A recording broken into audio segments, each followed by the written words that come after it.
Olá, meu nome é Raquel, Eu sou a Emira nós somos psicólogas clínicas. e hoje a gente vai fazer... Não, esquece, não vamos fazer nada. Olá, meu nome é Raquel Eu sou a Emira e nós somos psicólogas clínicas. e hoje a nossa análise vai ser sobre o filme A Pior Pessoa do Mundo. Não sei se você reparou, mas todo filme a gente começa aqui dando a história do filme, né? Nos nossos vídeos. Mas hoje a gente não conseguiu fazer isso, simplesmente porque o filme não tem uma história, né? Ele não tem um encadeamento de início, meio e fim. Pelo contrário, a gente tem recortes da vida da Julie e esses recortes são bastante complicados. E é onde a gente entra no problema que o filme gerou pra gente, que é falta de contexto. Ai, Bira, mas é uma estética, há uma preferência dos autores, do diretor, tudo bem, eu não sei se é, mas se for, mas é uma preferência que nesse caso caiu de muito mau gosto, porque o nome do filme é A Pior Pessoa do Mundo. Se o filme fosse a história de Julie, a vida de Julie, enfim, qualquer coisa nesse sentido, caberia essa estética, essa preferência por contar recortes, mas quando o nome do filme se chama A Pior Pessoa do Mundo, ele já induz a gente a tentar achar naquele filme quem é a pior pessoa do mundo. E como o filme é contado na perspectiva da Julie, né, assim, ela começa como narradora, depois nem tanto, depois volta a ser narradora, o que dá a entender é que Julie é a pior pessoa do mundo. Julie só comete erros, Julie faz um monte de besteira, Julie larga a faculdade, Julie escolhe de maneira aleatória, Julie não é comprometida, enfim, N problemas de Julie. Entretanto, a gente não consegue comentar qualquer problema de Julie porque não temos um contexto. Tudo é recortado. Por que ela largou medicina? Por que ela largou psicologia? Por que ela foi fazer fotografia, largou fotografia no começo, interrompe e vai trabalhar na livraria? Por que ela começa a namorar uma pessoa? Por que ela para de namorar uma pessoa? Por que ela, né, depois que tem o aborto, vai trabalhar com fotografia de novo? A gente não sabe. E aí, uma das coisas, e aí me incomoda muito mesmo, e incomoda um pouco a Raquel, é o quanto os filmes eles servem para reforçar estereótipo. E das coisas que a gente mais encontra na terapia são pessoas que vão analisar recortes das próprias vidas de maneira muito crítica, olhando, enxergando o seu erro, superdimensionando o seu erro, sem olhar para o contexto, sem olhar para quais as outras variáveis que influenciaram aquele comportamento. E esse filme faz exatamente isso. Ele reforça todos os estereótipos da Julie, de uma pessoa sem compromisso, de uma pessoa indecisa, avoada, que não sabe o que quer, não sabe como é que deixa as outras gerações são melhores do que ela, né? São mais comprometidas, tem lá a sua família bonitinha, e ele reforça todos esses estereótipos a partir da forma como ele é contado. Não tem nenhuma explicação. A gente não consegue saber nada que levou a Julie a tomar aquelas decisões. E isso é muito problemático. Então, isso é um ponto muito, muito, muito ruim do filme pra gente. Eu, particularmente, me irritei do início ao fim. Não consegui gostar, porque o tempo inteiro só vinha a fala de vários e vários pacientes lendo a própria vida como o filme lê e mostrando como o filme reforça isso que a gente tem tanto trabalho em terapia pra tentar desmontar. Sim, exatamente. E a gente fala o tempo inteiro de contexto. Nas sessões, a gente fala o tempo inteiro de contexto no Instagram, a gente fala de contexto em todos os nossos vídeos, da importância do contexto justamente para nossa relação com nós mesmos. E, enfim, o filme tira isso completamente da equação. Dito isso, a gente conseguiu extrair leite de pedra. Mentira, tá bem óbvio, mas assim, a gente conseguiu abrir o coração e pegar do filme problemas característicos de nós millennials e de você que está nos assistindo possivelmente. E aí o primeiro problema que a gente consegue perceber já no início do filme é quando ela vai falando, né, que ela tá mudando de uma faculdade para outra, como que desde pequena ela tem notas boas, ela é uma aluna prodígio, não sei o quê, e de repente se torna distraída, se torna indecisa, não consegue mais prestar atenção nas aulas, enfim. Yulia se decepcionou. Isso era tão fácil para ela. Ela ainda estava entre os melhores alunos, mas tinha muitas interrupções, atualizações, muita informação, muitos problemas globais insolúveis. E daí eles mostram, né, como que o excesso de informações afeta nisso. Então a gente começa ali numa certa idade realmente, né, nossa geração, a ter acesso a muita informação no celular, na televisão. Então, e é um acesso rápido. É na ponta do dedo, em segundos eu tenho 1 milhão de resultados para uma pesquisa, eu tenho 1 milhão de pessoas falando sobre o mesmo assunto, falando coisas diversas. Então a gente começa a ter realmente dificuldade de decidir, porque olha quantas coisas estão expostas, quantas opções estão expostas pra gente agora, né? Não é mais aquilo assim, medicina e direito. Agora a gente tem um leque de informações sobre várias outras profissões e como ganhar dinheiro com todas as profissões, o que eu faço, o que eu não faço, pra onde eu vou, enfim. E caminhos nada certos, né? Nada programados, cada hora o mundo tá de um jeito, isso tudo também impacta as nossas escolhas, por isso que o contexto é importante. Talvez eu repita isso algumas vezes, mas, por favor, perdoe, porque realmente me irritou. Mas é porque é importante. Esse foi o primeiro problema. O segundo foi o que você falou da geração, né? As outras gerações são melhores. Daquela cena, tem uma cena que ela tá na casa da mãe, eu acho, e daí ela começa, né? Minha mãe, na minha idade, já tava com 2 filhos, mãe solteira, trabalhando com não sei o quê. A minha avó tava também, tinha não sei quantos filhos, casada, viúva, não sei, não me lembro. A bisavó, não dá. Sem contexto, não dá pra gente fazer essa comparação. Não é justo. Não é justo, porque as gerações diferentes, mesmo com a mesma idade, elas vão ter contextos de vidas diferentes. Então, possibilidades diferentes. Uma mulher da geração dos nossos pais, com 30 anos, já era esperado que ela tivesse casada, né? Se casava muito mais cedo. Existia alguma estabilidade para a classe média e classe alta, uma estabilidade financeira maior. Hoje em dia, 30 anos, ou então, por exemplo, a geração das nossas avós, das nossas bisavós, com 30 anos a pessoa já era velha, né? Ela não estava no começo da vida, porque a expectativa de vida era muito menor também. Hoje, 30 anos, a gente está no começo da nossa vida adulta no sentido de trabalho da coisa, né? De você conseguir entrar no mercado de trabalho, se consolidar.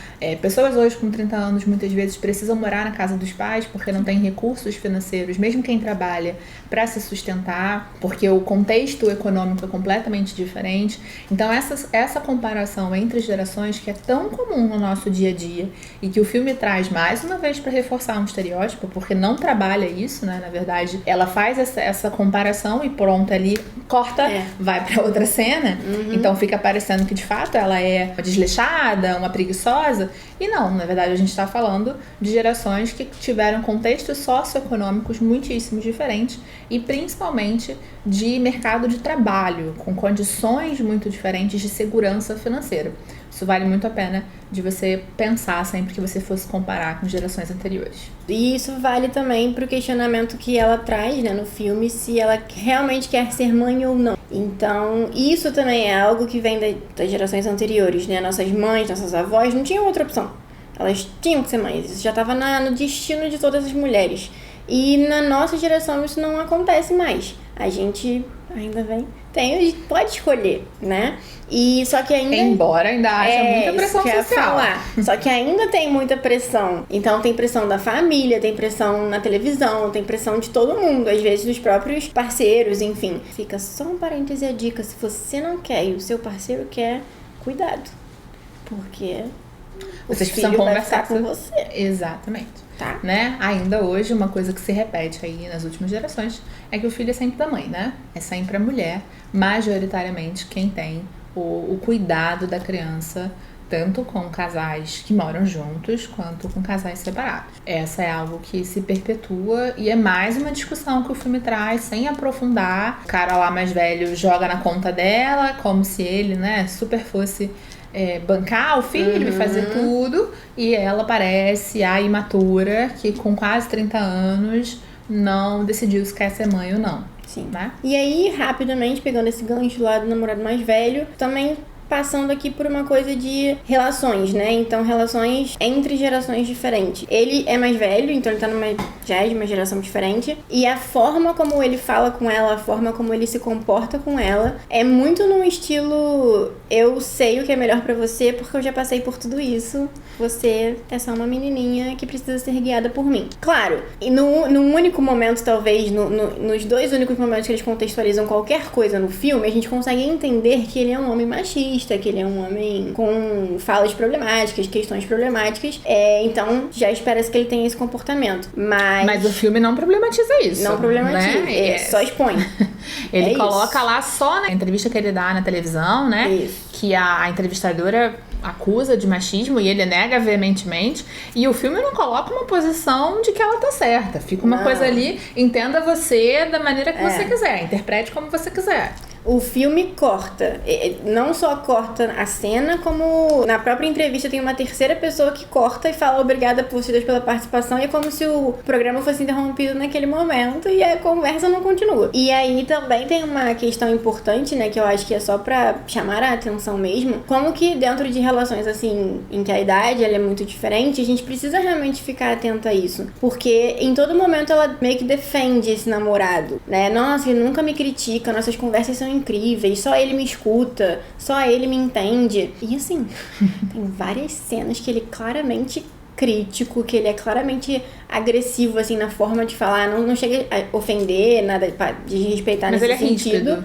Mas ele é ríspido e ele usa palavras muito duras, frases muito duras. Então ele é, sim, extremamente crítico. Ele só faz isso, talvez, pra ela, de uma forma sutil. Como ela já é muito crítica também, não parece uma crítica. Sim, e tem uma cena, uma fala dele que me irritou profundamente, que é quando ela tá tentando terminar com ele, porque enfim, pra ela, pouco que dá pra entender, aquela relação já não cabe mais, muito provavelmente por essas questões que a Raquel acabou de falar, e que ele vira pra ela e fala: mas você vai fazer aquilo que você sabe fazer de melhor, fugir da vida. E isso é uma coisa que as pessoas ouvem demais de outras, né, que estão acusando. E ali, ela não tava fugindo de nada, ela tava interrompendo algo que não era bom pra ela. E tá certo, né? A gente não precisa se manter em situações que não são boas pra gente. Claro que tem algumas situações que a gente acaba precisando, por exemplo, situações de emprego, por questões financeiras, mas um relacionamento amoroso, a gente não precisa manter uma relação amorosa se aquela relação já não faz mais sentido. Então essa acusação dele de que você está fugindo da vida, como se tudo estivesse errado, como se ela fosse a pior pessoa do mundo, não faz o menor sentido olhando pro pouco que a gente tem de entendimento da vida e da relação deles especificamente. Porque afinal de contas, ele queria ter filhos, ela não queria ter filhos. Isso já é por si só um motivo para que alguns casais rompam, claro, porque são interesses e desejos diferentes, inconciliáveis, né? Porque não tem como só um ter filho dentro de um casal. Exatamente. E tem uma também que ele fala pra ela assim: você vai se arrepender. Aí ela fala pra ele: eu tenho certeza disso. Mas mesmo assim ela vai embora.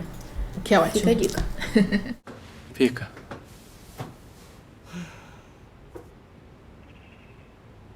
Você vai se arrepender.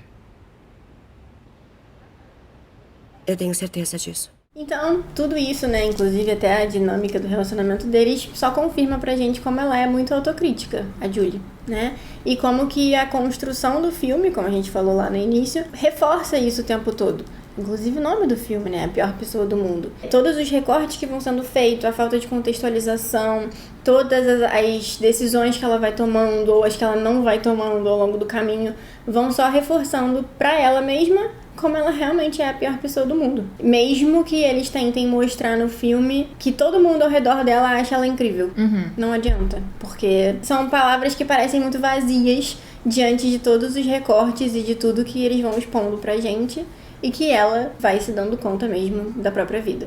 Então, não utilize esse filme como parâmetro para nada. Justamente, vou repetir, a falta de contexto não dá pra gente tomar partido da Julie, nem não tomar partido se quer defendê-la, nada, porque a gente não sabe nada da Julie. A gente sabe coisas pinceladas. O pai não dá importância pra ela desistiu de 2 faculdades, ela tem uma mãe que é contadora, ela namorou um cara mais velho, depois ela começou a namorar um cara mais ou menos da idade dela, e é isso que a gente sabe dela. Então assim, não dá pra tirar conclusões e, por favor, Não se espelhe nesse filme para tirar conclusões sobre você, ou pelo menos para pensar sobre você, porque recortes, a nossa vida não é de recortes, a nossa vida é de contexto. E várias coisas acontecem ao nosso redor, como foi isso que a Raquel trouxe agora há pouco, de vários assuntos da nossa geração que influenciaram, certo? Então, se você gostou do nosso vídeo, eu vou te sugerir você assistir um outro vídeo nosso que tem uma reflexão boa, que é o Clube da Luta, que tem uma parte que a gente fala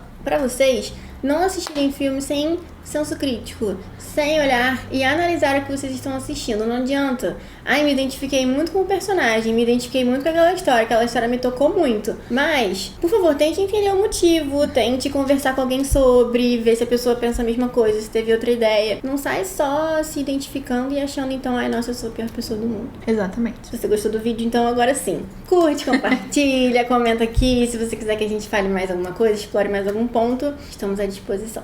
Até a próxima. Até!